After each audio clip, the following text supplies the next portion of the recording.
Tanggal 28 Februari 2026. Hari ini harga emas Antam ada di level Rp3.045.000 per gram. Baca angka itu sekali lagi. Rp3.045.000 per gram. 5 tahun lalu di tahun 2020 saat Covid baru meledak dan semua orang panik, harga emas Antam masih di Rp771.000 per gram. Dan banyak orang bilang, waduh kemahalan banget, nanti turun lagi, tunggu dulu. Mereka tunggu. Mereka tunggu terus. Dan sekarang, harga yang dulu mereka bilang mahal itu, Rp771.000, itu sekarang sudah murah banget, bahkan terlalu murah, karena harga sekarang sudah hampir 4 kali lipatnya. Tapi bukan itu yang paling menyakitkan. Yang paling menyakitkan adalah ini. Orang-orang yang mau beli emas di Rp771.000 tapi ragu-ragu, yang bilang nanti dulu, tunggu turun, mereka sekarang tetap tidak beli. Kenapa? Karena sekarang mereka bilang hal yang sama persis, 3 juta kemahalan, nanti turun dulu, baru gue masuk. Polanya sama, orangnya berbeda, tapi hasilnya akan sama, nyesel. Dan gue bukan mau nakut-nakutin kamu. Gue mau tunjukkan sesuatu yang jauh lebih penting dari sekedar harga naik atau turun. Gue mau tunjukkan pola. Pola yang sudah berulang puluhan tahun. Pola yang dipakai pemain besar untuk masuk sebelum publik sadar. Pola yang kalau kamu mengerti, kamu tidak akan pernah lagi bertanya, apakah ini waktu yang tepat, karena kamu sudah tahu jawabannya. Di video ini, gue akan bongkar 6 pola besar pergerakan emas yang sudah terbukti selama berpuluh-puluh tahun. Data yang gue pakai adalah data terbaru per Februari 2026, bukan data basi, bukan asumsi, bukan teori ngawang. Real data, real angka, real pola. Tapi sebelum itu, gue minta satu hal dari kamu. Subscribe channel Asupan Otak sekarang. Tekan tombol subscribe dan nyalakan loncengnya. Karena konten seperti ini, yang serius, yang pakai data, yang tidak asal ngomong, ini tidak akan kamu temukan sembarangan. Dan gue tidak mau kamu ketinggalan video-video berikutnya. Selesai? Oke, mari kita mulai. Bagian 2. Pola pertama, jam biologis emas tahunan, 2.30 sampai 90. Sebagian besar orang melihat harga emas dan berpikir, naik turunnya acak, tidak ada logika. Kalau lagi beruntung, dapat harga bagus. Kalau tidak, ya sudah. Itu pemikiran yang salah total. Emas punya ritme, punya pola musiman yang berulang hampir setiap tahun. Dan kalau kamu bisa membaca ritme ini, kamu bisa masuk di waktu yang lebih menguntungkan dan keluar di waktu yang lebih cerdas. Gue sebut ini jam biologis emas, dan begini cara kerjanya. Januari sampai Februari, fase akumulasi diam-diam. Setiap awal tahun, tanpa banyak orang sadar, uang besar mulai bergerak. Bank-bank investasi, dana pensiun raksasa, lembaga keuangan dunia. Mereka semua melakukan yang namanya repositioning. Artinya, mereka menata ulang portofolio investasi mereka untuk tahun yang baru. Dan dalam proses itu, sebagian besar dari mereka mengalokasikan dana ke emas. Kenapa Januari-Februari? Karena di bulan-bulan ini pasar masih sepi, liburan baru selesai, resolusi tahun baru saja dibuat, orang masih belum fokus, media belum ramai soal emas, dan disinilah pemain besar suka bergerak, saat sepi, saat tidak ada yang memperhatikan, saat harga belum dipengaruhi FOMO publik. Hasilnya, harga emas biasanya naik pelan tapi konsisten di periode ini, tidak dramatis, tidak viral, tapi bergerak. Maret sampai Juni, fase jebakan bagi yang tidak sabar. Nah, ini fase yang paling sering bikin investor pemula salah ambil keputusan. Setelah naik di Januari-Februari, harga emas biasanya masuk fase sideways. Istilah sideways artinya harga bergerak datar, tidak kemana-mana. Kadang naik sedikit, kadang turun sedikit, tapi tidak ada arah yang jelas. Dan apa yang dilakukan kebanyakan orang saat emas sideways, mereka busan, mereka jual, mereka pikir trennya sudah selesai. Mereka pindah ke saham teknologi, ke kripto, ke properti, ke apapun yang sedang viral dan ramai dibahas. Padahal justru di fase inilah pemain besar sedang diam-diam menambah posisi mereka. Mereka beli pelan-pelan saat harga agak turun. Mereka sabar menunggu, karena mereka tahu fase berikutnya akan datang. Juli sampai September, fase permintaan India dan musim panen emas. Ini adalah fase yang paling jarang dibahas di media mainstream Indonesia, tapi dampaknya sangat nyata terhadap harga emas yang kamu beli di toko. India adalah konsumen emas terbesar kedua di dunia setelah Cina, dan antara Juli sampai September, India memasuki musim festival dan musim pernikahan. Ada perayaan Navratri, Dussehra, Diwali, semua perayaan besar yang melibatkan pembelian emas fisik dalam jumlah sangat besar.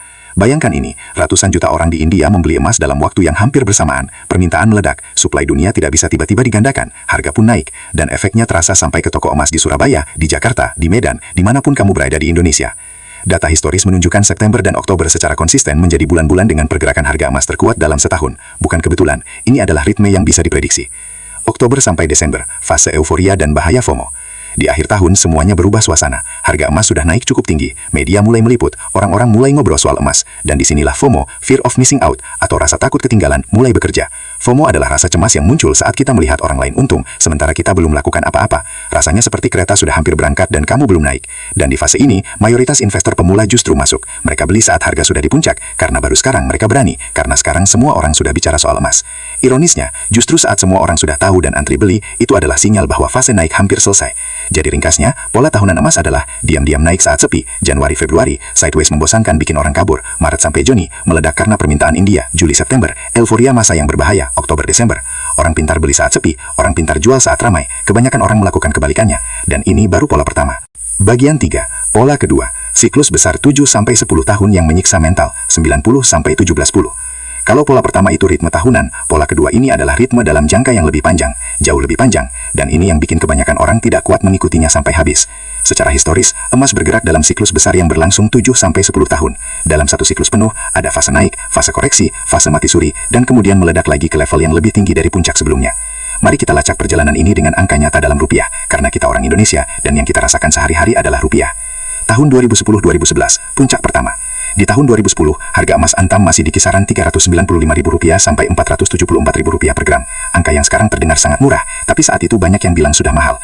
Tahun 2011, harga melesat ke kisaran Rp596.000 per gram, naik hampir 50% dari tahun sebelumnya. Dan lagi-lagi, banyak yang bilang ini sudah puncaknya, tidak akan naik lagi. Ternyata, mereka salah, tapi tidak langsung ketahuan salah, karena yang terjadi setelah itu adalah tahun 2013 sampai 2018, fase mati suri yang menyiksa. Tahun 2013, harga emas anjlok dari Rp606.000 ke Rp514.000, turun hampir 15%. Orang panik, banyak yang jual rugi, banyak yang bilang, nah betul kan, emas memang tidak bisa diandalkan. Lalu masuk fase yang paling berat, sideways panjang yang berlangsung bertahun-tahun. 2014 sampai 2018, harga emas antam bergerak di kisaran Rp538.000 sampai Rp681.000 per gram. 4 tahun lebih, tidak kemana-mana, membosankan, menyiksa mental siapapun yang memegangnya. Dan di periode ini, berapa banyak orang yang menyerah dan jual? Sangat banyak. Mereka pindah ke saham, ke properti, ke bisnis lain yang terasa lebih hidup. Mereka pikir emas sudah mati. Tahun 2019 sampai 2020, kebangkitan brutal. Tahun 2019, emas mulai bergerak. Dari Rp664.000 naik ke Rp789.000, naik sekitar 20%. Tapi banyak yang masih ragu, masih bilang ini cuma kenaikan sementara.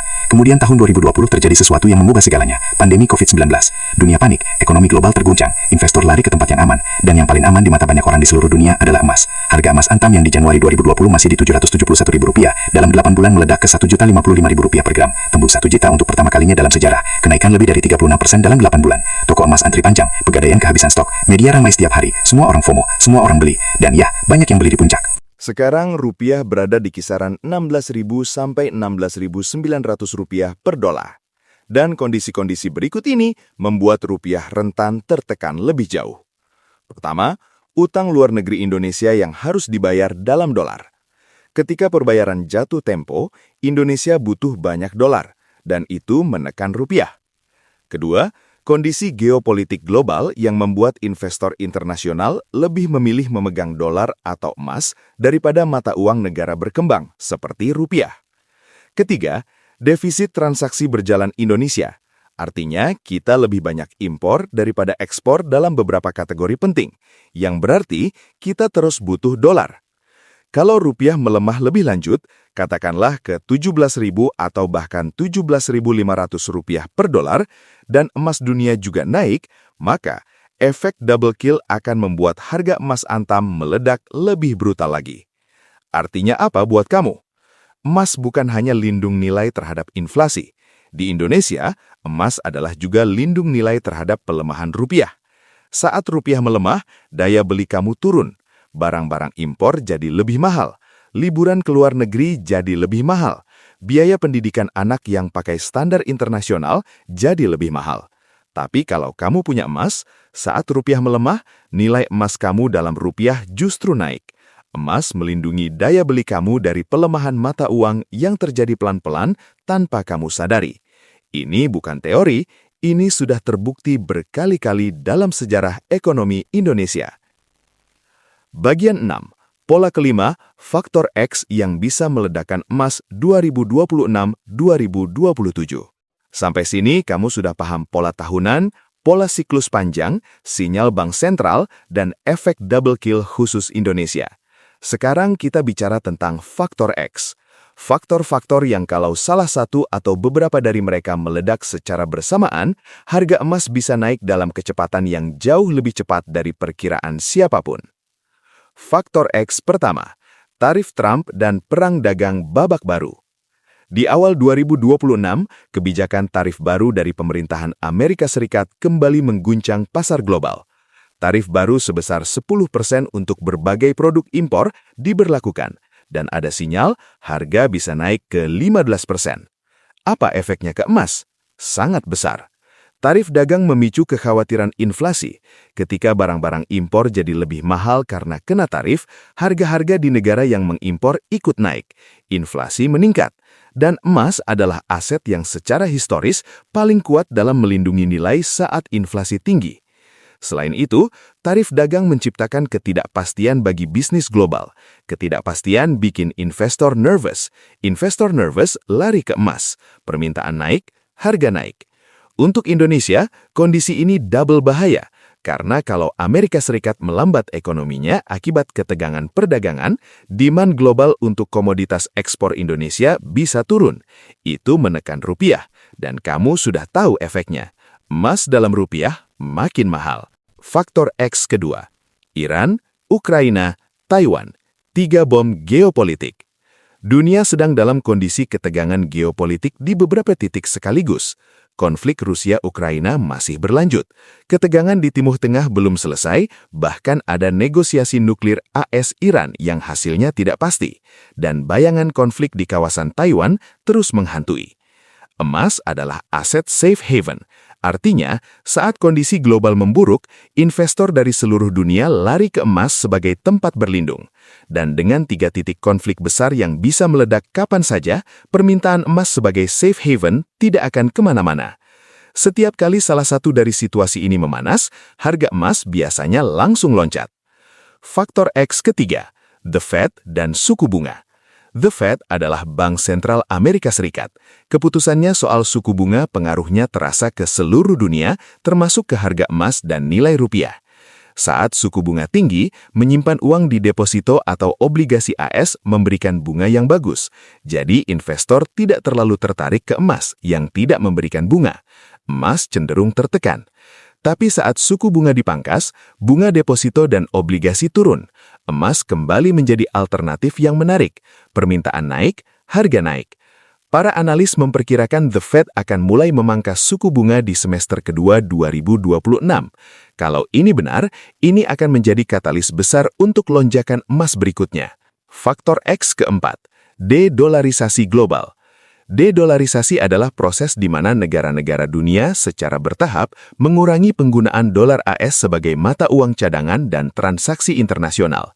Ini bukan teori konspirasi, ini sedang terjadi nyata di depan mata. Negara-negara BRICS sudah mulai menjejaki mata uang sendiri untuk transaksi antar negara. China dan Rusia sudah banyak melakukan perdagangan dalam mata uang masing-masing tanpa melalui dolar. Saudi Arabia mulai membuka diri untuk menerima pembayaran minyak dalam mata uang selain dolar. Artinya, dolar AS sebagai mata uang dominan dunia sedang menghadapi tantangan serius. Dan kalau kepercayaan terhadap dolar menurun, kemana uang itu akan lari? Ke emas. Emas tidak punya pemerintahan yang bisa mempengaruhinya. Emas tidak bisa dicetak. Emas tidak punya utang. Emas adalah bahasa keuangan universal yang dipercaya semua orang dari zaman dahulu kala sampai sekarang. Proses de-dolarisasi ini berlangsung lambat tapi pasti, dan setiap langkahnya memperkuat posisi emas sebagai aset global. Bagian 7. Pola ke-6, psikologi masa dan fase di mana kamu berada. Gue sudah bahas 5 pola, sekarang pola ke-6, dan ini yang paling sulit dikuasai, bukan karena butuh data atau analisis rumit, tapi karena musuhnya adalah emosi kamu sendiri. Setiap siklus kenaikan harga, baik itu saham, properti, kripto, maupun emas, selalu melewati fase psikologis yang sama, dan pemahaman tentang fase ini adalah kompas yang paling berharga yang bisa kamu miliki. Fase 1. Ketidakpercayaan. Di fase ini, harga mulai naik dari titik terendahnya, tapi hampir tidak ada yang percaya atau peduli. Media tidak meliput, orang-orang bilang emas sudah tidak relevan. Ada aset lain yang lebih menarik. Emas itu investasi orang tua, yang muda harusnya ke saham atau kripto. Ini adalah fase di mana pemain cerdas diam-diam mulai mengakumulasi. Di siklus ini, fase ketidakpercayaan terjadi sekitar 2017-2018 saat harga emas Antam masih di kisaran Rp647.000 sampai Rp681.000 dan hampir tidak ada yang membicarakannya. Fase 2, kesadaran awal. Harga naik lebih kencang. Sebagian orang mulai sadar dan masuk, tapi masih banyak yang ragu. Masih banyak yang bilang, nanti turun lagi, ini cuma sementara. Kalau ada yang menyarankan beli emas, jawabannya masih sering, tunggu dulu. Di siklus ini, fase kesadaran awal terjadi sekitar 2019-2020 awal saat harga emas mulai naik ke Rp789.000 lalu tembus Rp900.000 untuk pertama kalinya. Fase 3, momentum kuat. Ini fase di mana harga sudah naik cukup signifikan. Media mulai meliput, orang banyak yang beli, tapi masih ada yang ragu, masih banyak yang bilang kemahalan, masih ada yang menunggu koreksi sebelum masuk. Di siklus ini, fase momentum kuat dimulai akhir 2020 saat emas Antam tembus Rp1 juta untuk pertama kalinya dan terus berlanjut hingga sekarang di 2026 dengan harga sudah di atas Rp3 juta. Fase 4, euforia massal. Ini adalah fase puncak. Semua orang sudah tahu, semua orang sudah bicara. Antrian panjang di toko emas dan pegadaian. Influencer semua ramai promosi emas. Ibu-ibu arisan ngomongin cara beli emas. Bapak-bapak warung kopi debat soal emas. Harga naik 5-10% dalam seminggu. Dan ini adalah fase di mana orang yang masuk terakhir biasanya jadi korban. Karena tidak lama setelah fase ini, koreksi besar akan datang. Kita sekarang ada di mana? Berdasarkan semua data yang ada, kita sekarang ada di antara fase momentum kuat menuju fase matang. Harga sudah naik tinggi, dari Rp647.000 di 2018 ke Rp3.045.000 sekarang. Sudah ada yang tahu, sudah ada yang beli, tapi belum semua orang. Belum ada antrian panjang yang mengulan setiap hari. Belum ada histeria massal. Rekor all-time high Antam di Rp3.168.000 29 Januari 2026 itu menarik. Harga sempat naik sangat cepat, lalu koreksi ke Rp3 juta dan sekarang kembali naik pelan. Ini adalah pergerakan yang wajar di fase momentum kuat menuju matang, bukan pola euforia. Para analis dari lembaga keuangan besar memproyeksikan emas masih memiliki ruang naik yang signifikan.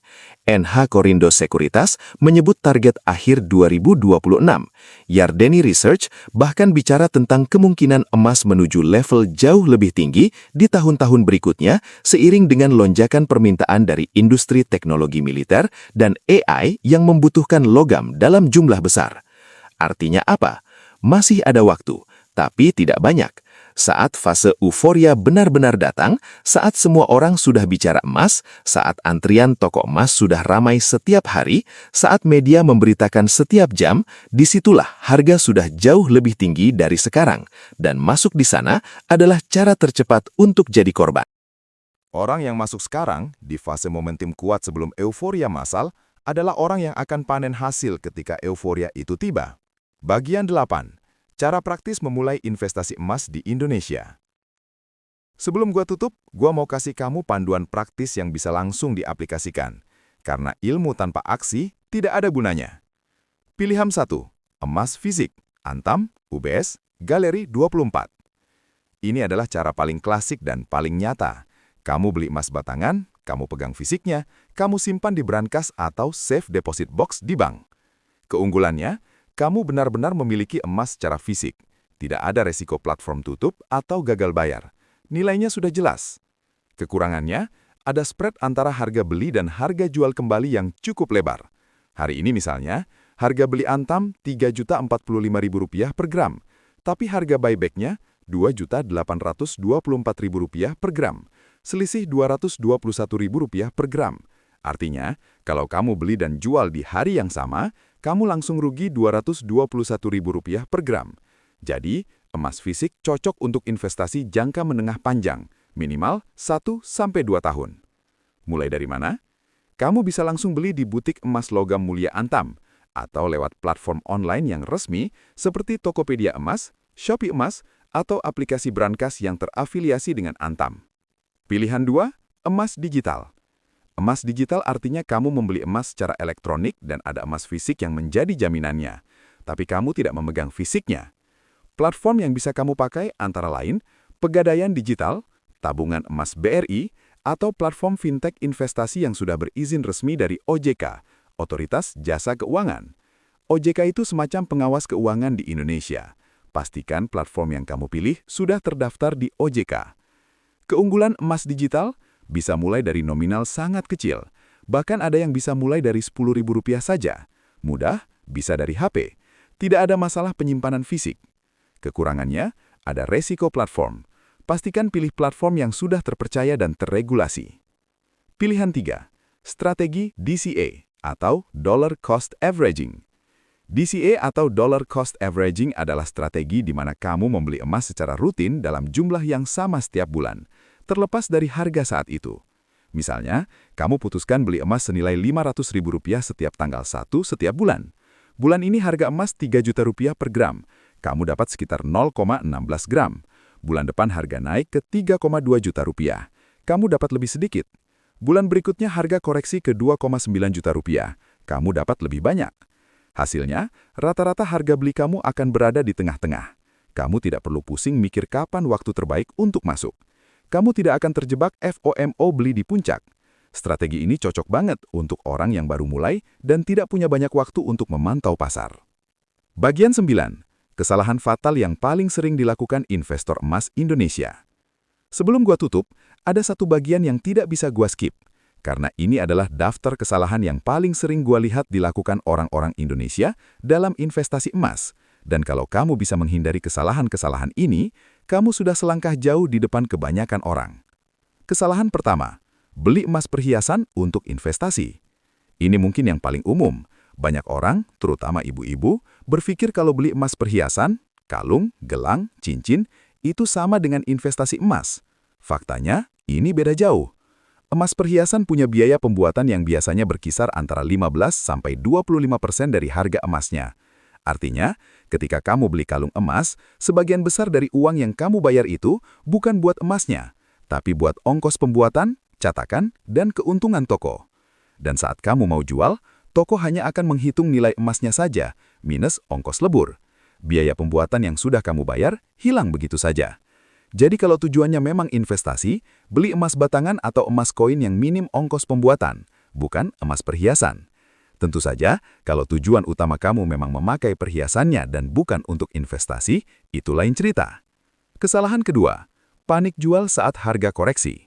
Ini adalah kesalahan yang paling mahal harganya, dan ini pula yang membuat kebanyakan orang tidak bisa panen hasil dari siklus panjang emas. Emas tidak bergerak lurus ke atas, tidak ada aset investasi yang begitu. Setelah naik, pasti ada koreksi. Koreksi artinya harga turun sementara sebelum melanjutkan tren naik berikutnya.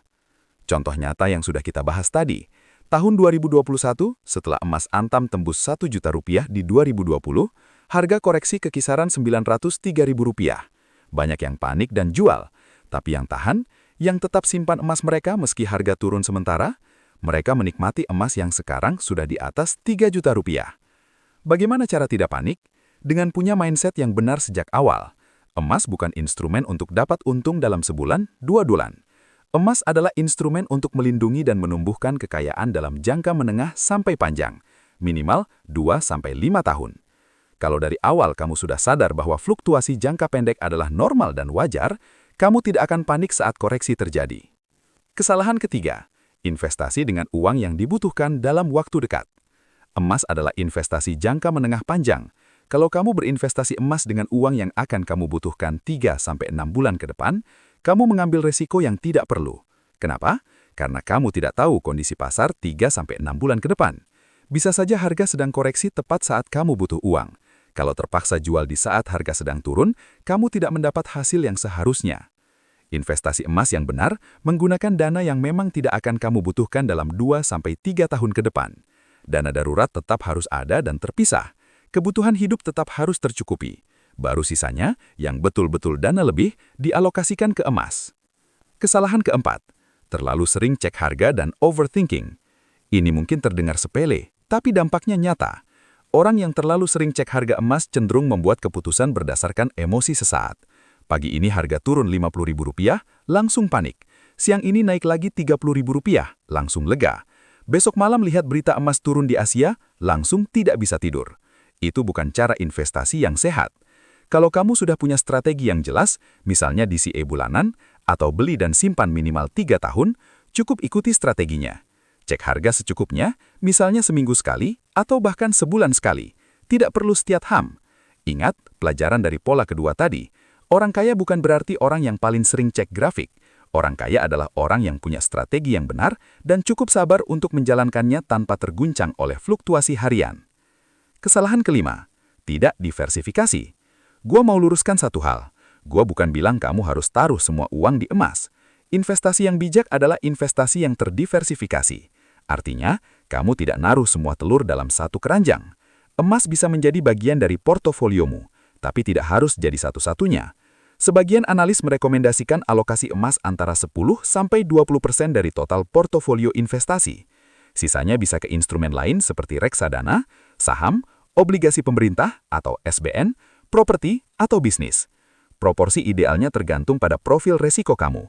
Kalau kamu lebih konservatif atau mendekati pensiun, porsi emas bisa lebih besar. Kalau kamu masih muda dan bisa toleransi dengan resiko lebih tinggi, porsi emas bisa lebih kecil, tapi tetap ada. Yang penting, emas ada di portofolio kamu sebagai pelindung nilai bukan sebagai spekulasi jangka pendek.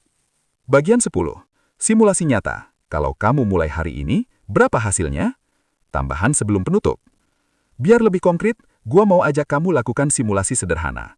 Kita pakai skenario DCA, beli emas rutin setiap bulan, dan lihat berapa hasilnya kalau dimulai sekarang di Februari 2026. Skenario A, DCA Rp500.000 per bulan selama 3 tahun. 2026 sampai 2029. Total investasi Rp500.000 kali 36 bulan, sama dengan Rp18 juta.